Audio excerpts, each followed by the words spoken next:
नमस्कार दोस्तों, कुशवाहाबाज यूट्यूब में आपका स्वागत है।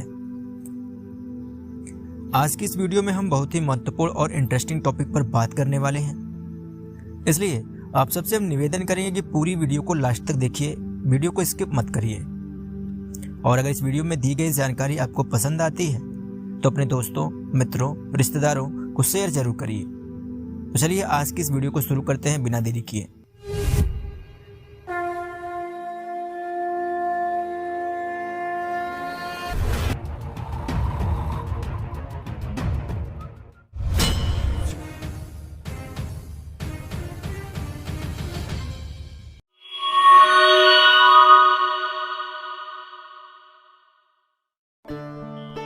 इतिहास हमारे अतीत का वो बीता हुआ पन्ना है जो आज हमारे वर्तमान को निर्धारित करता है। इतिहास हमें यह बताता है कि आज हम जहां खड़े हैं, इससे पहले हम कहां से चले थे। आज की इस वीडियो में हम इतिहास से जुड़ी कुछ ऐसी ही रोचक जानकारियों से आपका परिचय करवाएंगे जिनको लेकर भारत का लिब्रांडो गैंग छाती कूटकर दुष्प्रचार फैलाता है। आज हम बात करेंगे महाभारत के उन महान पात्रों के बारे में जिनको भारत के इतिहासखोर और वामी लिब्रांडो गैंग के लोग मिथक या काल्पनिक बोलते हैं। आज हम बात करेंगे भगवान श्री कृष्ण और उनके बड़े भाई दाऊ बलराम जी के बारे में, और यह जानने का प्रयास करेंगे कि यह चरित्र और यह पात्र क्या लिब्रांडो के अनुसार वास्तव में काल्पनिक है या इनका कोई पुरातात्विक ऐतिहासिक प्रमाण भी है। तो चलिए आज की इस वीडियो को शुरू करते हैं।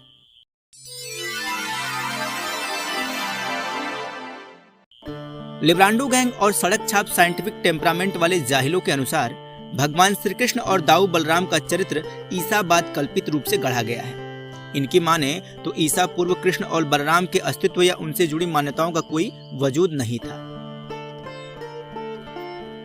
तो चलिए आज लिब्रांडो के इस दलील की जांच करते हैं कि क्या वास्तव में श्री कृष्ण और बलराम का ईसा पूर्व कोई वजूद नहीं था।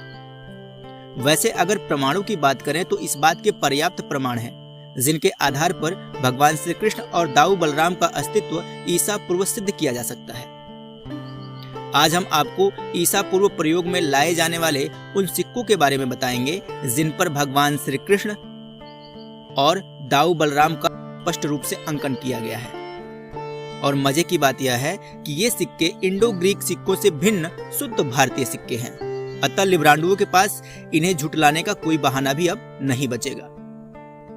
लेकिन प्रमाणों को सामने रखने से पहले आपको यह दिखा दूं कि यह प्रमाण मैं कहां से दे रहा हूं। स्क्रीन पर आप इसे देख सकते हैं। अब देखें यह पहला प्रमाण। इस सिक्के में हल और मूसल लिए एक आकृति है। भारतीय इतिहास में बलराम जी के अलावा कोई और ऐसा पात्र नहीं हुआ जिसको हल और मूसल के साथ इतनी प्रसिद्धि मिली हो। और ध्यान देने वाली बात यह है कि इस तरह के अनेकों सिक्के प्राप्त होते हैं जिनका काल 400 ईसा पूर्व से लेकर के 200 ईसा पूर्व माना जाता है। इसके अलावा ये एक और प्रमाण देखें, ये सिक्का 200 ईसा पूर्व प्राचीन है। पाउल मर्फी के अनुसार इस सिक्के पर 2 बलराम हैं, जबकि यहाँ अगर हम ध्यान से देखें तो सिक्के पर जो हल सहित आकृति है वह बलराम जी हैं तथा दूसरी जो आकृति हल रहित है वो भगवान श्री कृष्ण है। क्योंकि यहाँ पर अगर दोनों ही बलराम होते तो दोनों के हाथ में हल होता, अतः यह निश्चय किया जा सकता है कि यहाँ पर एक आकृति बलराम की तो दूसरी भगवान श्री कृष्ण की है।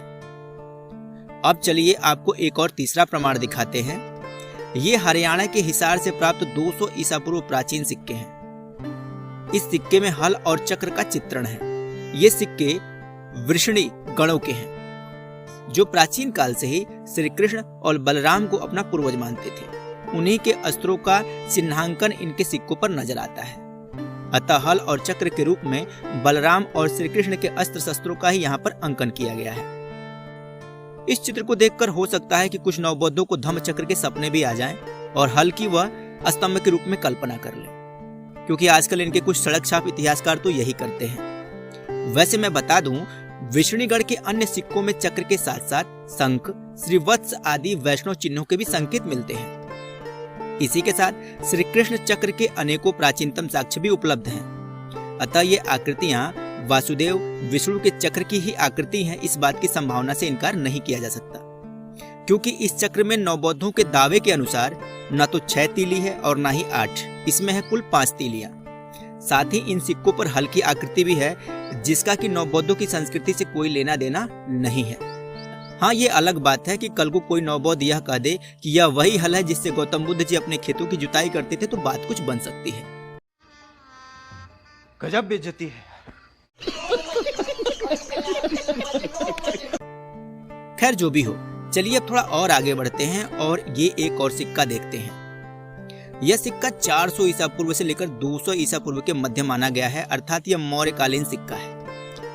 इन पर बलराम का अंकन हल और मूसल के साथ देखा जा सकता है। इसके अलावा ये एक और सिक्का देखिए, यह भी उपरोक्त सिक्के के समान ही है तथा यह भी मौर्यकालीन है, किंतु इस सिक्के की तुलना में इसमें अंतर यह है कि इस सिक्के में बलराम के स्थान पर चक्रधारी भगवान श्री कृष्ण का अंकन किया गया है। इस सिक्के के मिलने से इस मूसलधारी आकृति की पहचान और स्पष्ट हो जाती है कि वास्तव में यह बलराम ही है, क्योंकि चक्रधारी कृष्ण के साथ उनके भाई दाऊ बलराम को नकारा नहीं जा सकता, वह भी तब जब यह दोनों ही सिक्के मौर्यकालीन हो। इसके अलावा गिरीश शर्मा जी के निजी संग्रहालय से 100 ईसा पूर्व लगभग प्राचीन इन सिक्कों को देखिए तो इन सिक्कों में बलराम जी द्वारा धेनुकासुर के वध का चित्रण है। यह मालवा क्षेत्र से प्राप्त किए गए हैं। इस सिक्के में ताड़ के वृक्ष का अंकन है, जो कि पौराणिक कथा के ताड़वन का प्रतीक है, तथा यह गधे के समान दैत्य जो है असल में वह धेनुकासुर है, और यह मानव की जो आकृति आप देख रहे हैं जिसके हाथ में ताड़ का फल है वो बलराम जी है। धेनुकासुर का एक पैर ऊपर उठाया हुआ दर्शाया गया है, जो कि बलराम जी के ऊपर हमला करने की मुद्रा में है, तथा बलराम जी का उसकी तरफ युद्ध के लिए तत्पर मुख दर्शाया गया है। धेनुकासुर वध के कारण ही बलराम जी के ध्वज का प्रतीक ताड़ वृक्ष को माना जाता है। इस सिक्के में गधा, ताड़ वृक्ष, ताड़फल लिए मनुष्याकृति आदि धेनुकासुर के वध की ओर ही संकेत करते हैं। अतः ईसा पूर्व न केवल कृष्ण चरित्र अपितु उनसे संबंधित पौराणिक कथाओं का भी प्रचार प्रसार हो चुका था, जिनके प्रमाण यह ईसा पूर्व प्राप्त किए गए प्राचीन सिक्के हैं। आप इन सिक्कों पर वर्णित आकृति के संदर्भ में प्रमाण भगवत गीता में भी देख सकते हैं। इसमें धेनुकासुर के वध का उल्लेख मिलता है, जो मैं आपको स्क्रीन पर दिखा रहा हूं। इसे थोड़ी देर के लिए आप पढ़ लीजिए।